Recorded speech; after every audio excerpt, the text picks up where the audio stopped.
everyone, and welcome to Bucs Bounty, the Pittsburgh Pirates baseball podcast. Today, Michael McHenry and me, Stephen Brault, will be hosting this to talk about everything Buccos. And, we're about halfway through the season, Michael, this last week for the Buccos, probably the most hot and cold that the Pirates could possibly be. Some of it really fun, some of it not so much fun. Let's start with the ultra question. We always start with, man, how you feeling about Buccos baseball right now? What do you notice? Ew. It's kind of how I feel. Yeah, the West Coast has not been good to us. It's just been kind of a lull for us. It seems like we're just down for the count. Maybe we ate too much sushi in Seattle. I'm not really sure what's going on, but Seattle was incredible. And, last night in Kansas City, it's a mess. I mean, I know we try to treat this as evergreen as possible, but it's hard not to, get that sour taste out of your mouth from last night. Because, they have 4 homers. You don't hit 4 homers in the city, bro. You hit 1 homer, maybe 2, not 4. So it's just, a lot of things go in the wrong direction. Hopefully you can right the ship today. Yeah, especially because the Pirates pitching just hasn't been the problem all season, right? It's been the Pirates hitting that's been the problem.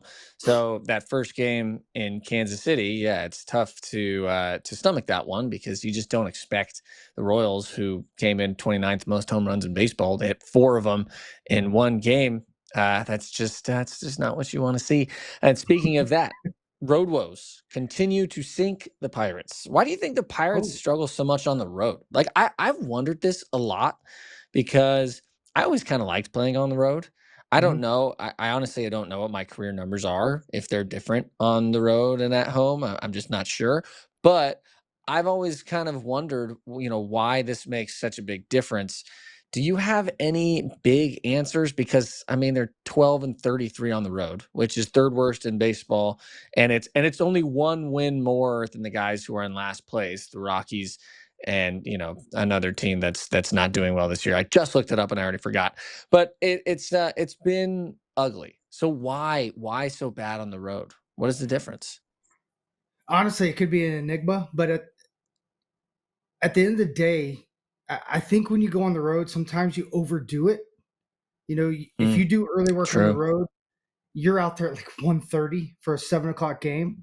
And with some of the younger guys and them trying to improve, the only time to do that, on the road is so early. So they go out and they do that. And then instead of telling these guys taking ownership and saying, you know what, I'm not going to take BP today. I did early hitting. I did some live at bats. I did some defense. I'm just going to hit the cage.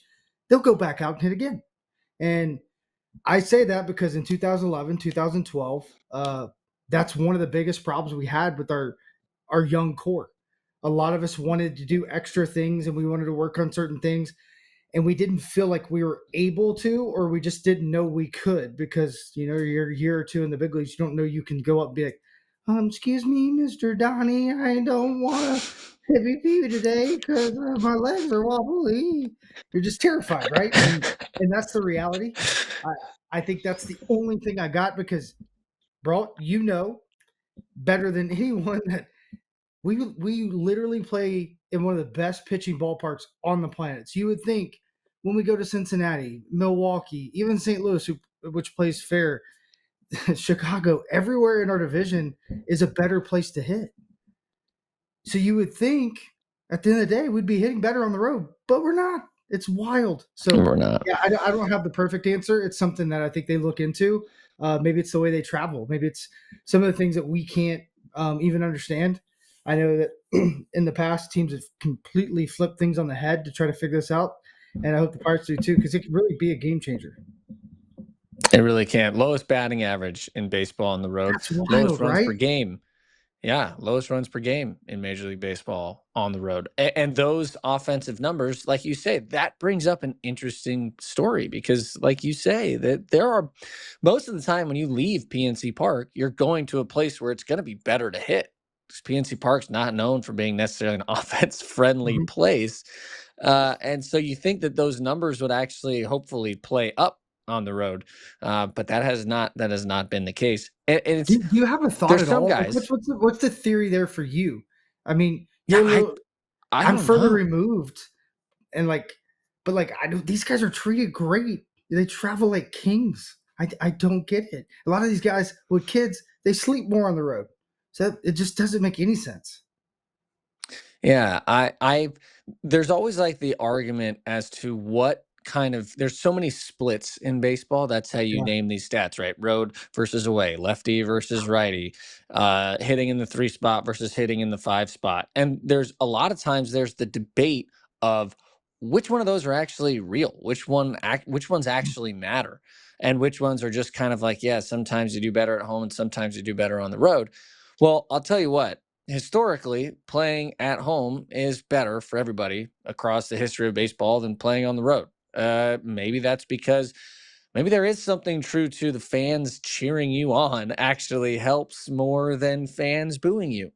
Maybe that does make that big of a difference because that is the main difference. You can talk about travel, you can talk about staying in hotels, being away from families. I think all that stuff could possibly also impact it. But when it comes down to it, the main difference is that you're playing in a stadium that is not your home.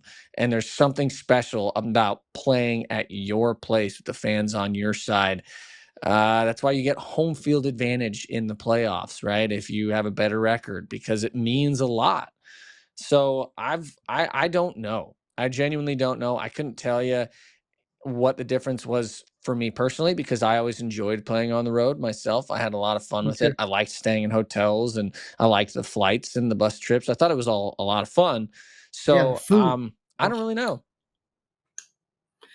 Hey, The food. Oh real yeah, the quick, food. I will say this: Philadelphia and Pittsburgh, and I would even say the New York teams.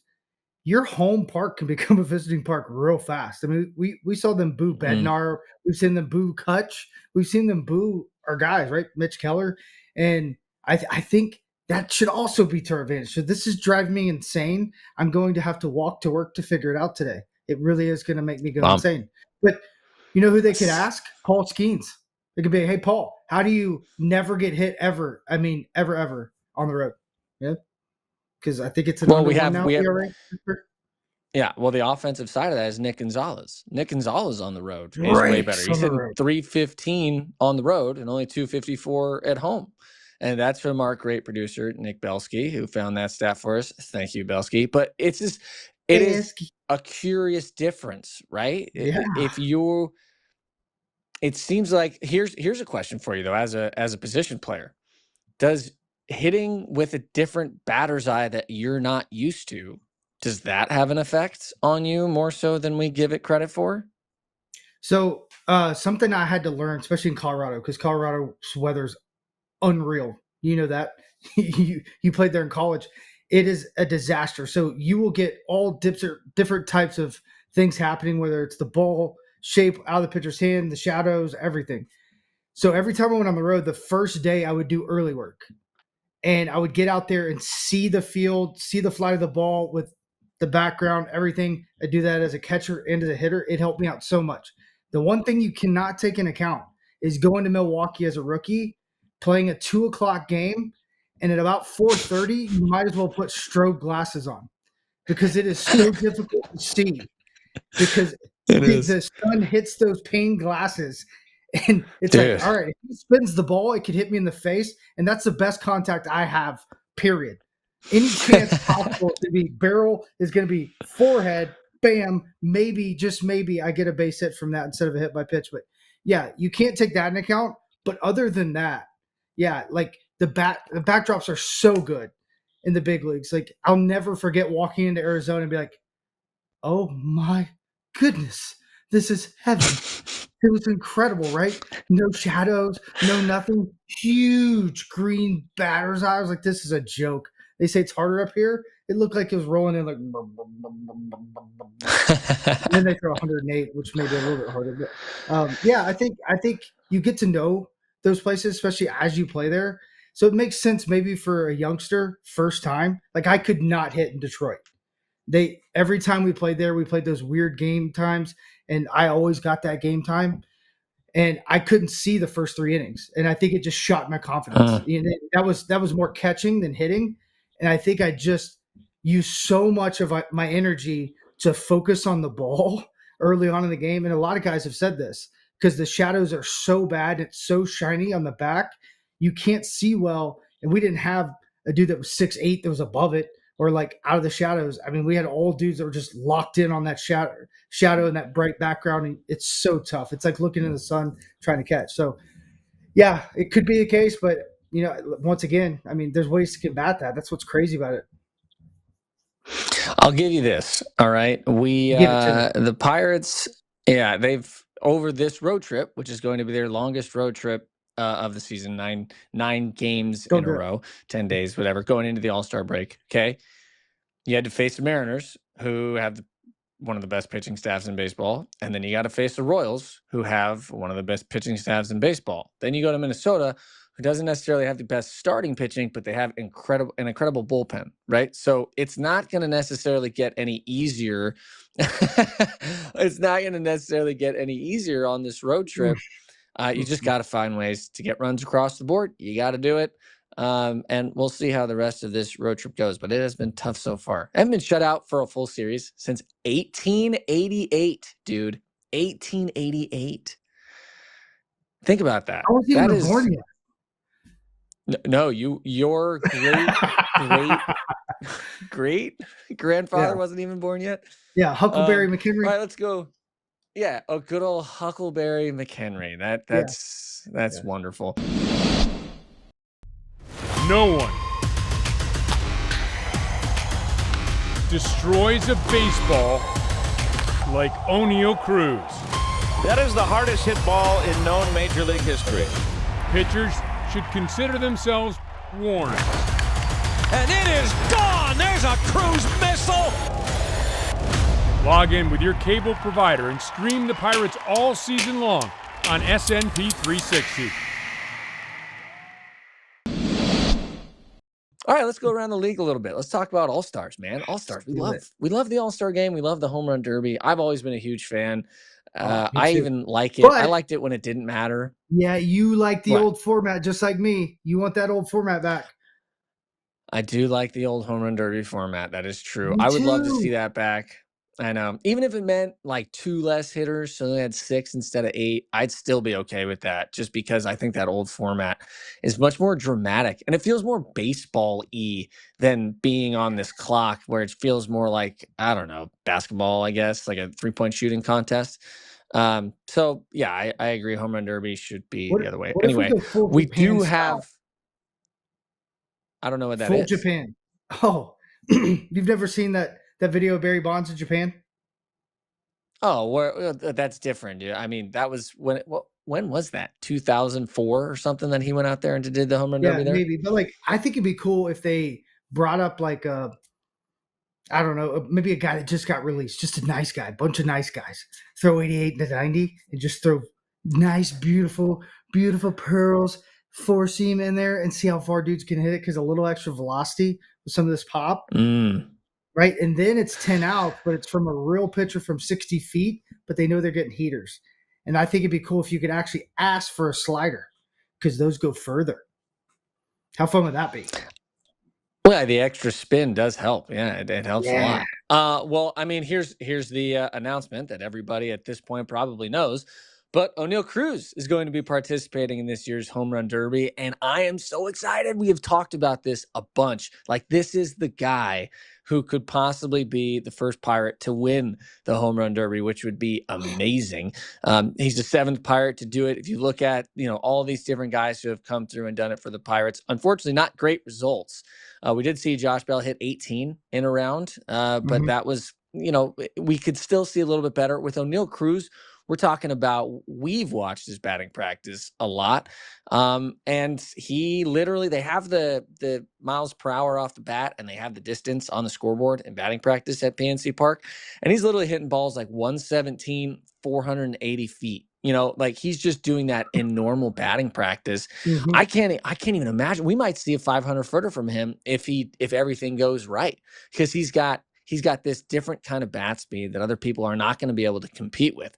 And so when we're talking about just sheer distance, I do think Oneil Cruz is going to hit the longest home run of the Home Run Derby. I don't know how consistently he's going to get, how many he's going to hit, because It's not an easy thing to do, to just keep hitting homers. But he's the kind of guy who can miss-hit homers. Like, he can accidentally hit a home run to the opposite field. And those are the guys a lot of times that end up winning, especially now with the way it is. You basically got to swing. So we're going to see. It'll be interesting to see. I got one question for you before you go into how awesome Oneil Cruz is. Who do you think is going to throw for him? I've been thinking about this. Who do you think is going to be his pitcher? You know who's throwing. Is he going to be Steven Gonzalez?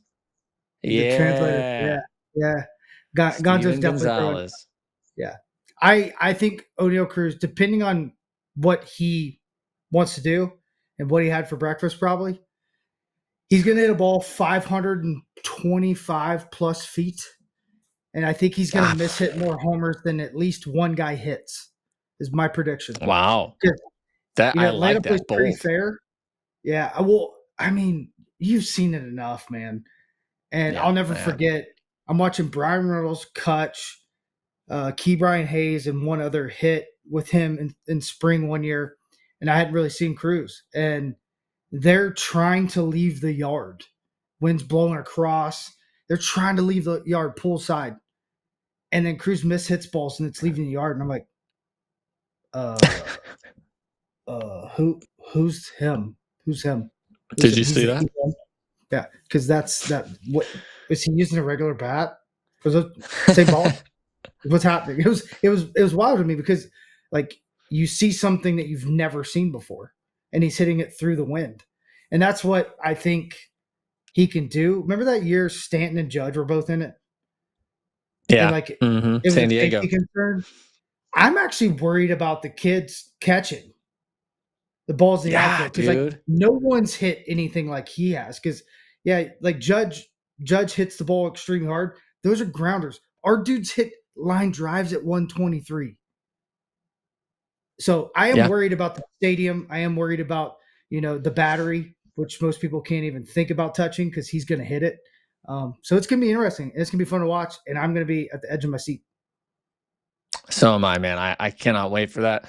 Pirates do have one All-Star in the All-Star game. Once again, that will be Paul Skenes, of course, who better could you possibly have represent the Pirates than the best pitcher in baseball. He started last year after, making his debut on May 11th. This guy started the All-Star game for the NL.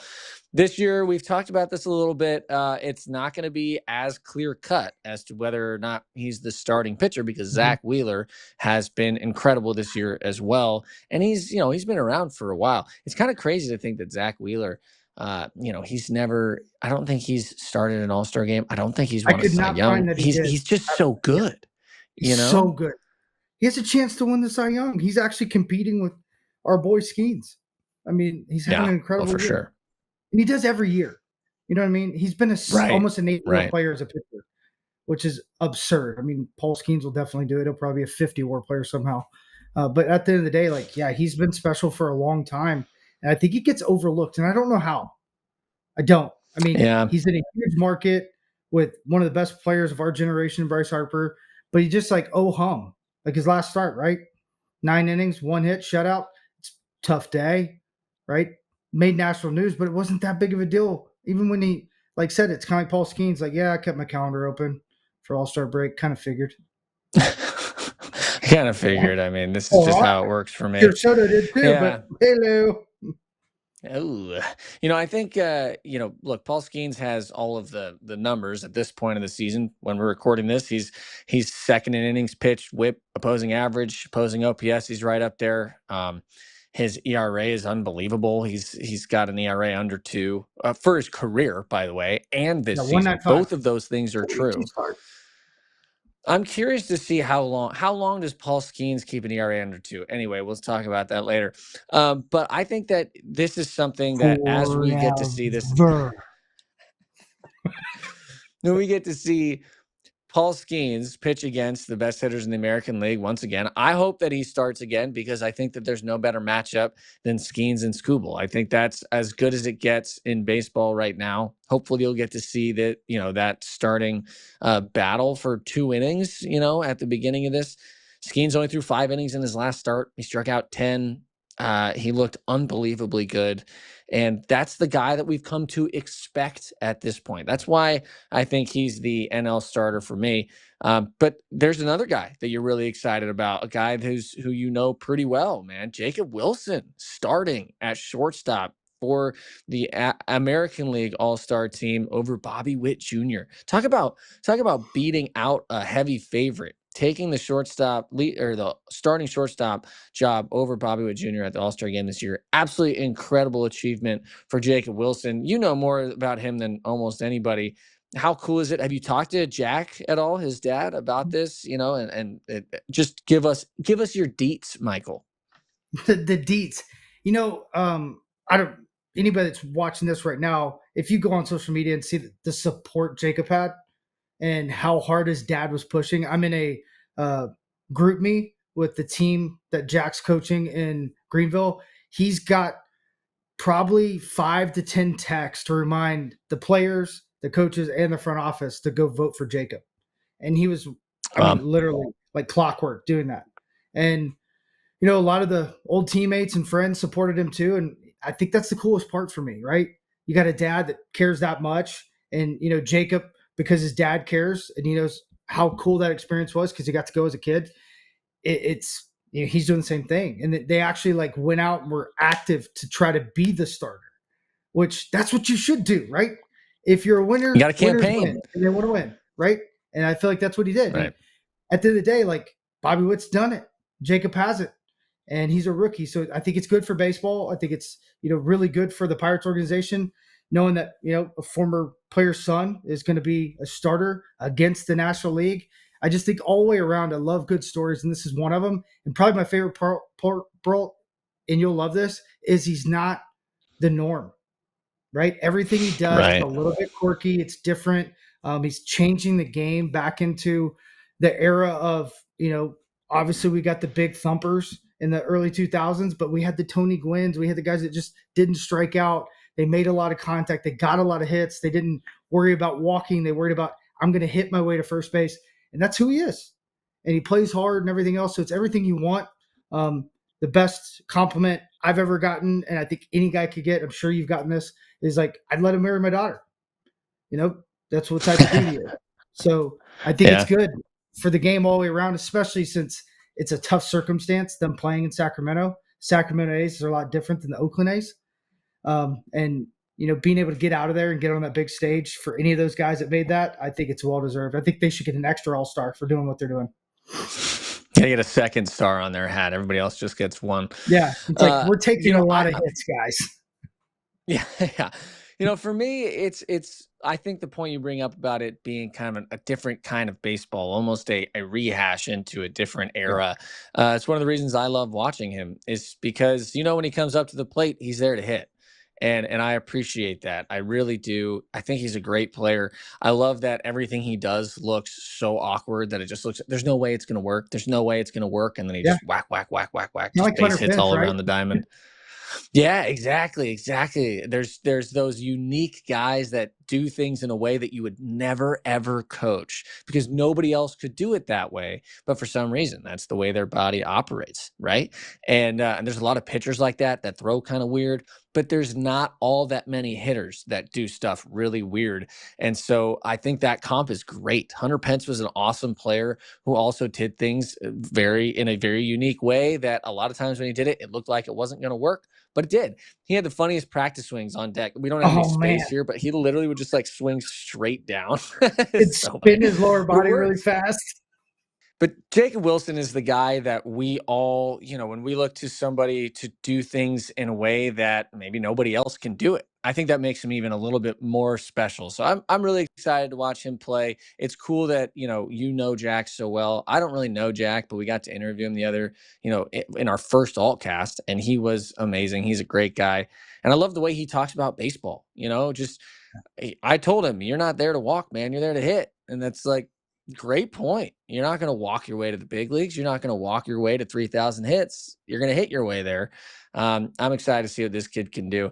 I don't really, I don't really care about snubs too much. What do you think about guys who maybe have better numbers than guys who get voted in but don't make it.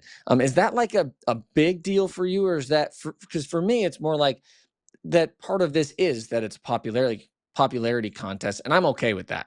I think that that's just the way that this works.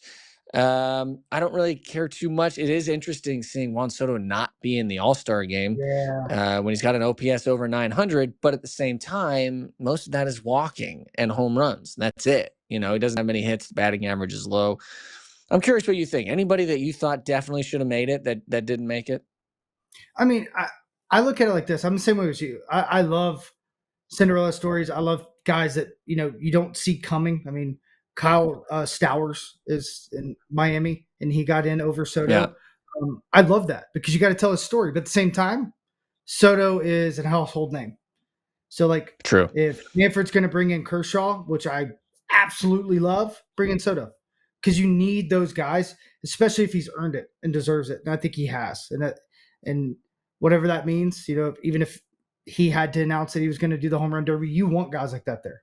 Like, you want guys like Oneil Cruz to be in the home run derby before he's an all-star because he literally, in every single way, should be, right? If you're a fan and you don't know Oneil Cruz, after that, everyone's going to know Oneil Cruz. And it's great for the market. It's great for the Pirates. And it's great for Oneil Cruz. What if he does what Juan Soto did after he hit in the home run derby and come out and drop 25 homers or 30 homers in the second half after, his struggles over the last 6 weeks? So, yeah, I think there's a lot to look at it. Like, we both, I think, believe Dennis Santana should be in the All-Star game. And, bro, this game just, you try to grab and hold on, and it just goes right through your fingers multiple times throughout your career, and they grab it back.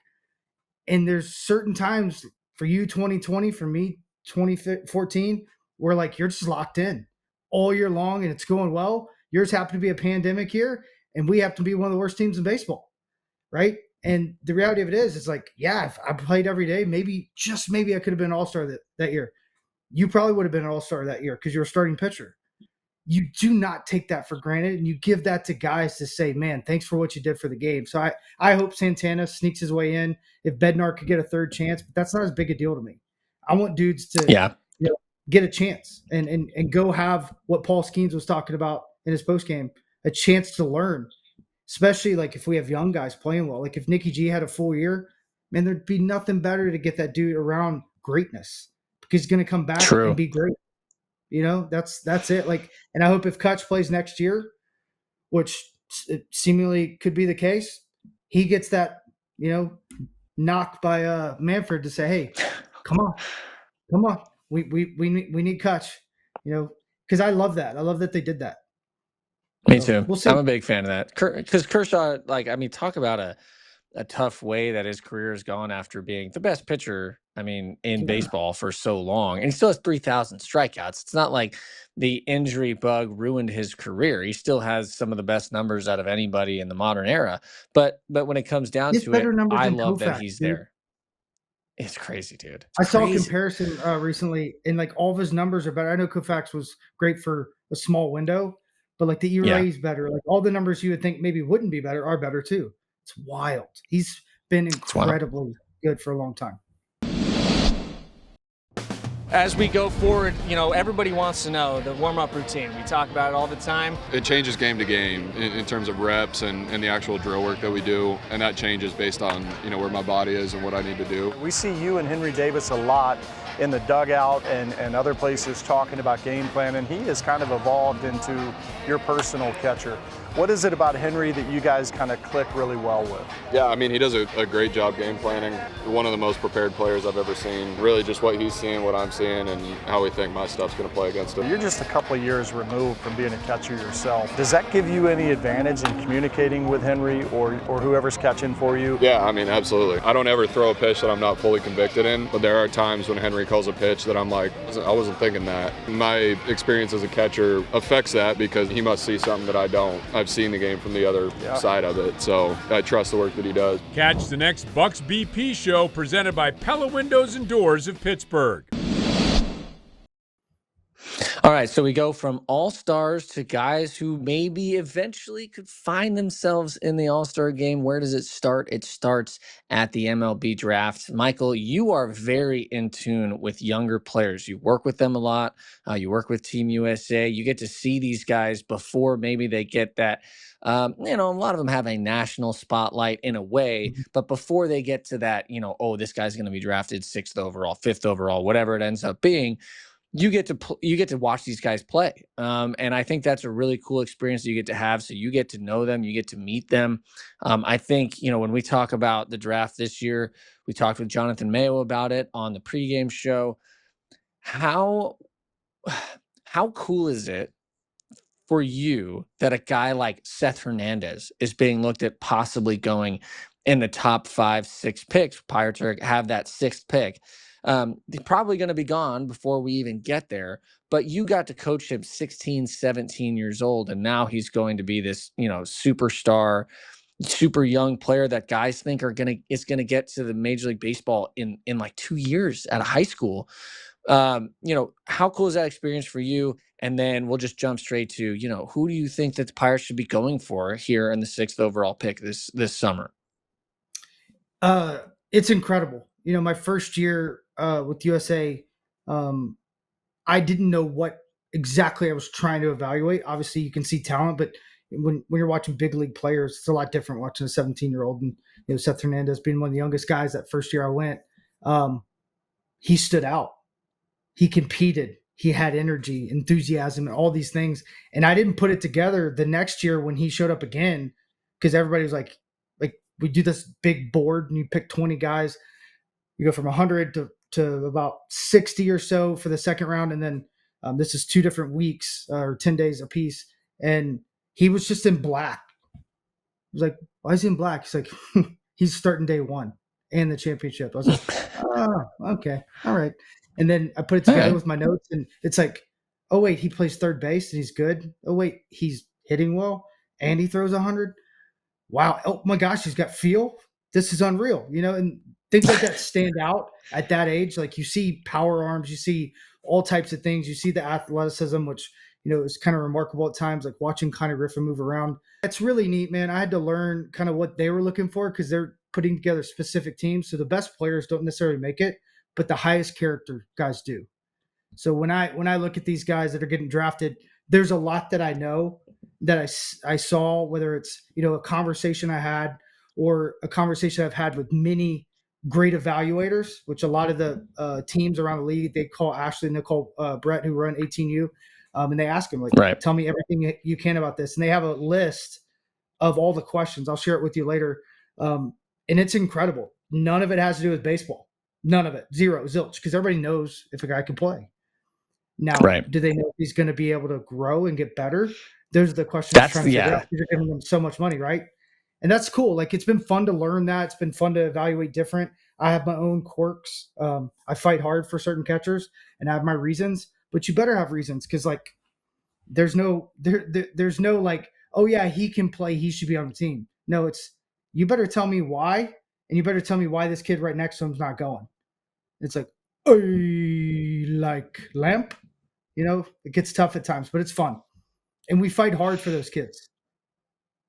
Hard. I mean, you should. I mean, it's a tough situation to be put in. How about this? I got a funny for you. How about neither one of the guys that are talked about in the top 10 played a second of shortstop in the last international competition?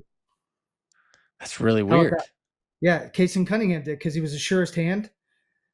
The other guys, you could see the more talent, and then also Willits was by far the best center fielder in camp, and he'd never played there, and he jumped out there, and he was by far the best.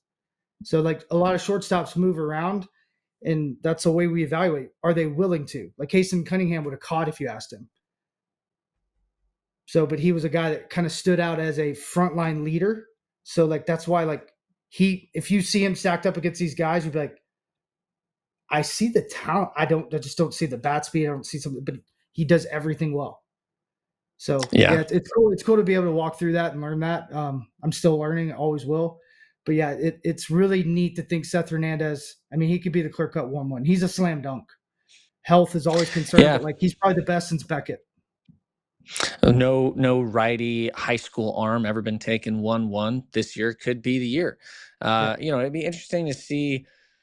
I feel like for me, I always talk about this. I like college players personally as high draft Me picks more too. than high school players. Just Especially pitching, because right? just because I like knowing that the guys had success against more developed players, guys who are older, who have a better approach, kind of stuff like that. So I'm just going to say, flat out, I think that Jamie Arnold is my pick, Florida State guy who Oh, he for the can really Pirates. pitch. Yeah. For the Pirates. The only problem is I don't think he's going to be around. I think he's going to get picked before that. So then you got to kind of change that, where you're going to go with it a little bit. But I think it's going to be interesting to see who the Pirates go with. You're basically getting either shortstops or a pitcher. That's pretty much it when you're in that top 6 draft picks. It's very rare to see, like a first baseman or an outfielder go at the very, very top. I am interested to see this because the Pirates have had some, ups and down success when it comes to those first round draft picks. Nick Gonzalez seems like he's going to be a really good player. He just hasn't really found that consistency yet because he's been hurt a lot and hasn't really gotten the time yet. I do think he's going to be a really good player. You look at Henry Davis, who hasn't figured it out yet, but his defense he has. And we both think the offense should come along. You think he's going to be an all-star. I love that call. And then Paul Skenes, obviously, that was kind of a slam dunk number 1. But people were thinking Dylan Cruz as a possibility. But Skenes was the guy. Tamar Johnson in Double-A at 20 years old, but he's still trying to find his swing. And then the guy that we want to talk about, as always, as we'll just kind of go straight on over to Bucs on Deck, man. The next segment is always my favorite because boy, oh boy, do we get to talk about Konnor Griffin again. Man, this guy is just unbelievable. And to see what he is becoming already at such a young age is really fun. When you talk to guys like Jonathan Mayo who do this for a living, who say like, all of a sudden this guy jumped up everybody's lists because he's showing that the one thing that people were afraid of, he's figured out, and that's the hit tool. The hit tool, he made a few swing adjustments, and he's gotten it. And so for me, Konnor Griffin is the guy that hopefully we're going to be looking at, let's say 5 years from now, saying that he was right there with Paul Skenes as far as successful first round draft picks, right? Obviously, Henry Davis would be great, but we haven't seen that yet. I'm hoping Konnor Griffin is that next guy. And it's gonna be hard to say who you draft this year to try to recreate the success that Konnor Griffin has had so far in the minor leagues. Yeah. And I think I'm going to go to Henry real quick and say, we got Bubba that year and we got Barco that year. Like, talk about slam dunk. And I believe it was Barco that may have been 22. But like, when you look at it like that, it's like, yeah, we got Henry for $3 million less than we should have. And if he does what he's possibly capable of, if he just becomes a backup, we still got Bubba.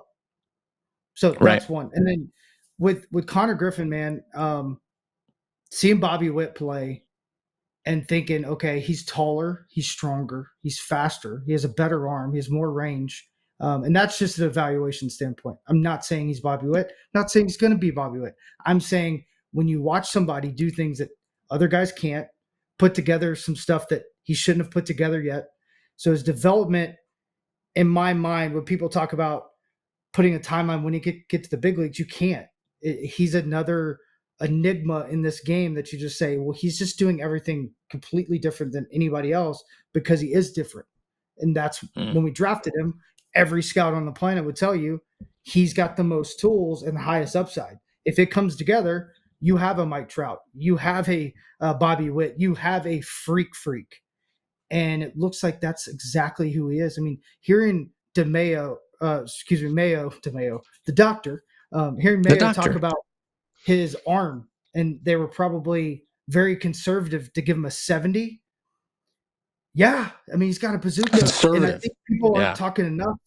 Braulty, this guy was a concern at short if he was going to be able to like stick there because he's a bigger dude, but he's incredibly limber when it comes to being able to get down and the throws. He's not making errors, man. These young shortstops come in. He was in Mississippi, I guess, playing in the backfield with cow patties and everything else and just doesn't think about anything, just picks it up and goes. Because obviously these better fields, it's just absolute room service for him because he's playing remarkable in every way. And it seems like you brought this up last time we saw us play in the outfield. Every time he touches the grass, he is literally everywhere on social media because he makes some play. Like, look at this. This is incredible. And that's all natural. Like, as long as they don't get in the way, I don't see how this guy does slow down and how he's not something special. And just like Bobby Witt, maybe he gets the contract that no one's ever gotten. And maybe it's before he even plays a day in the big leagues. That's how good he is. And I think you agree with me. Like, we haven't seen this. No, we haven't seen this. We haven't seen the success of every tool, especially this early, this young. It's very reminiscent of like what Paul Skenes is doing in the big leagues, but on a minor league scale, right? So it's not the same thing because Paul Skenes is doing it in the major leagues. He's doing things we've never seen. But Konnor Griffin is doing things we've never seen in the minor leagues. So that is a really, really good place to be at 19 years old. Paul Skenes didn't make his debut until he was 21.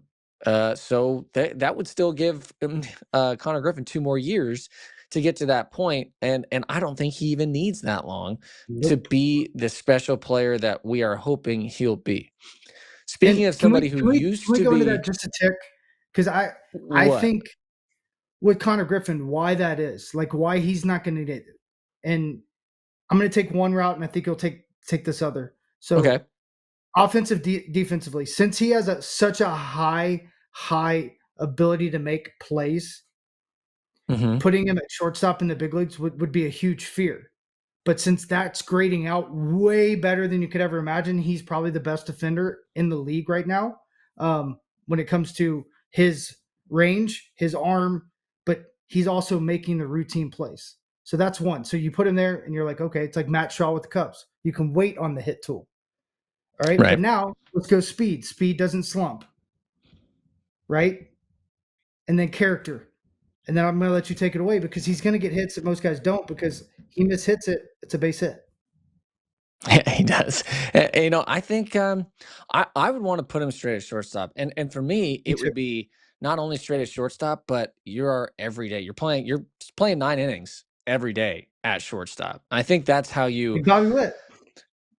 Exactly. That's how you tell a superstar or a guy you want to be a superstar, hey, this is what we think of you. We don't think you need a ramp. We don't think you need to be slowly pushed into here. Here you go. We're expecting great things from you. Here's every single inning of every single day until you tell us that you need to stop. And Konnor Griffin will never tell you he needs to stop because that's the kind of guy he is. You talk about the character, the heart, that's all there. And it's all very, very real. And we talked to him. He's also got incredible amounts of confidence. The guy is not shy about the fact that he knows he's good and he wants to be a Hall of Famer. That's what he's talking about right now. When people ask him, hey, what's your goal in baseball? He's not saying, oh, what I was saying, which was, I just really would love to have a long career in the big leagues. And, I just can't wait. No, he's saying, I want to be in a Hall of Fame. And he means it. He means it. He's not projecting anything there. It's just what he truly believes that he should be. And I believe that too so far. I mean, I hope we get to see him in the big leagues a lot sooner rather than later, right? I mean, we're talking about next year, hopefully. Why not? Why not? All right. Different guy. Very different story. Jack Suwinski. Jack Suwinski hit 26 home runs in the big leagues and looked like the guy that Pirates needed. Left-handed power bat in the middle of the lineup. Last year, just really, really not a good year for him. And then this year at the beginning of the season, really not a good year for him. Well, guess what? Those numbers have started to turn around. Overall in AAA this year, he's hitting 280. He's got 12 homers, a 926 OPS. Good stuff. Indy's a hard place to hit, so if you're hitting for power there, that's a good thing. The other part of this, he's on a 7-game hitting streak, and in that time, 522, 3 homers, 9 RBIs, right? That's the kind of production when Jack gets hot. That's the kind of production he can do, and he can do that in the big leagues, right? And so you all always talk about how Jack Suwinski is very hot and cold.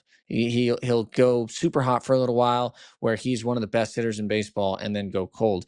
But last year it was just more of that cold. Did he need a reset? You think that this is something that he could carry over to the big leagues if he were to get another shot here in the outfield? 100%. But you got to let him go. It doesn't matter, righty, lefty. You don't just have a 26 homer guy in the big leagues. That's a rarity, even in today's game.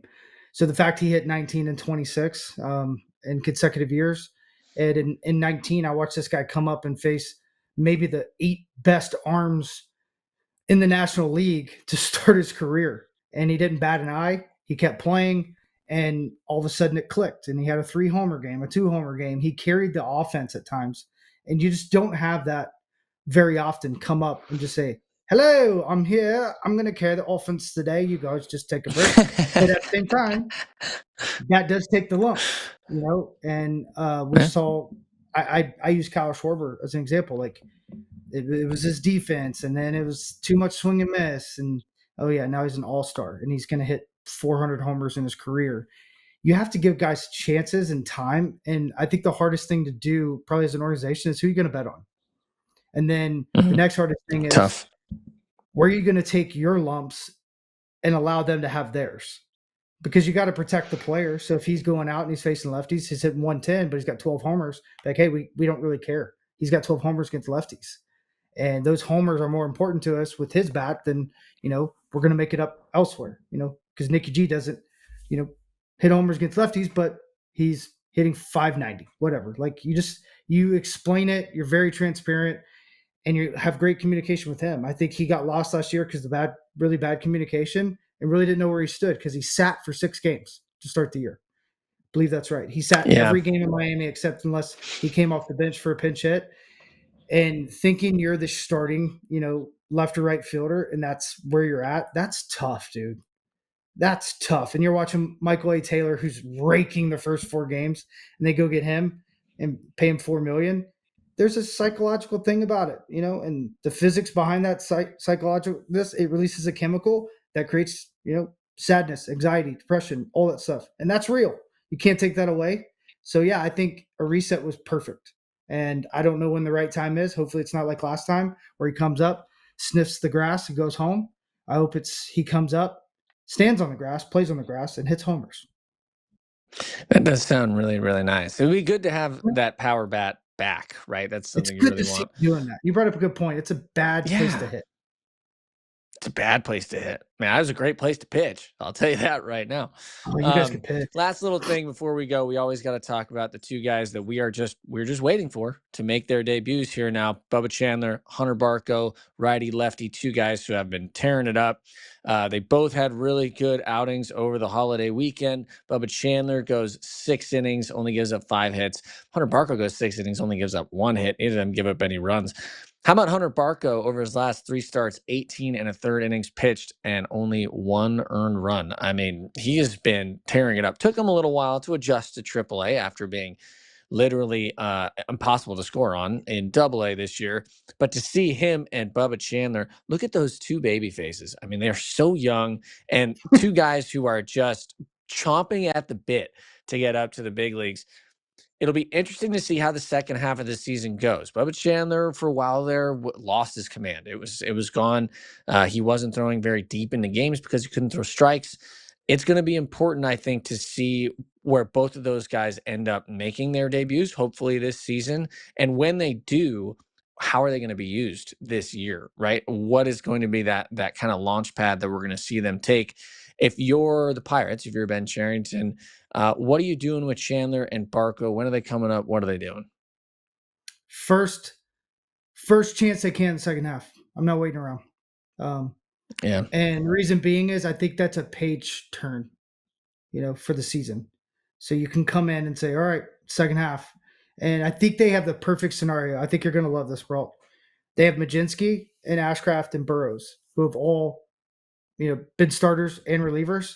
So you have 3 guys, and you could even throw Sugar in there because he's thrown 3 innings, that could piggyback. Because the biggest concern, and they've shown this over and over again, is the low volume days, they're going to try to make sure these guys are protected. Right, wrong, or indifferent. That's a talk for another day. Everybody's trying to figure it out, and I don't think ever it will happen. But you got to try. Me neither. And they're trying in a sense of like, we're going to protect their innings, their ups, whatever it is. It seems different all the time, but they have a plan, and that's a good thing.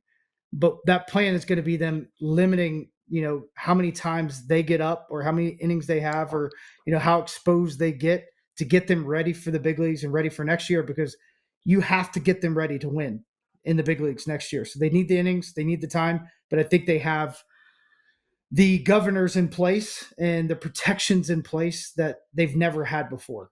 And I think that's a really good thing, because you could literally piggyback these guys and probably be just fine.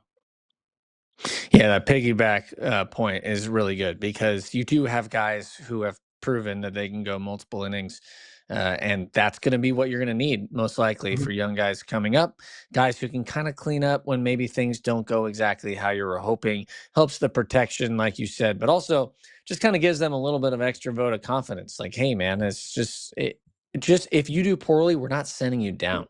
We're getting ready. We're getting you ready for your next start. Exactly. We're building. You know what I mean? It's not like we need you to go 6 or we're going to have to send you down. We need you to eat innings. No, it's more of we need you to get up here to get experience, and we're going to give you that runway to fail if you need to. You don't have to worry about going down. You're here. You're here for good. And I think that would be really important, especially for guys who are supposed to be the big. Yeah. They're supposed to be the big next guys coming up. 100. So explain to the fans and the people listening, like, it's probably not as bad as it was when we were playing, even though that was a short time ago, but the ball, right? Like, especially in the West Coast, like, you don't realize how different the ball is. It's a cue ball. Yeah. And sometimes it helps, sometimes it hurts. But guys like Bubba and Barco that really rely on that fastball, you may lose command, or it may turn into a baby cutter. Yeah. I mean, we've seen that happen a lot. I think that when it comes to, there's a lot of differences when you get to the major leagues, and obviously the big stadiums, the big crowds, all that stuff can make a huge difference. But also when it comes down to the equipment that you're using, remember, in the minor leagues, mounds are good. In the major leagues, every mound is pristine. It's perfect. And then the same thing with the balls that you're using.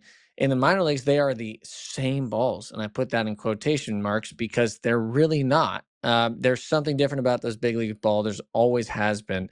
So it'll be interesting to see if there is an adjustment period. But also, I personally have more so noticed that it's breaking balls that really end up causing a problem. Yeah, you might get a little baby cut on that fastball, but learning how to really get a good grip on a curveball and get on top of it with that shorter seams can always be a bit of a difficulty. I think they're both going to be fine, though. Both these guys. I just grip and rip, baby, and see what happens, right? That's what I want these guys to do. Go in without any fear, right? That's what you want from your guys you want to be the stars. And I think you said it best, is like telling them you're here so they can fail, because they need to fail. Like Paul Skenes, in his weird way, has failed once or twice this year, but he needs that. He needs to face the Cardinals again and again and again until the Cardinals are no longer a bird. They're a chicken wing, because that's what's going to end up happening. It's just a matter of time, right? But that's how you learn.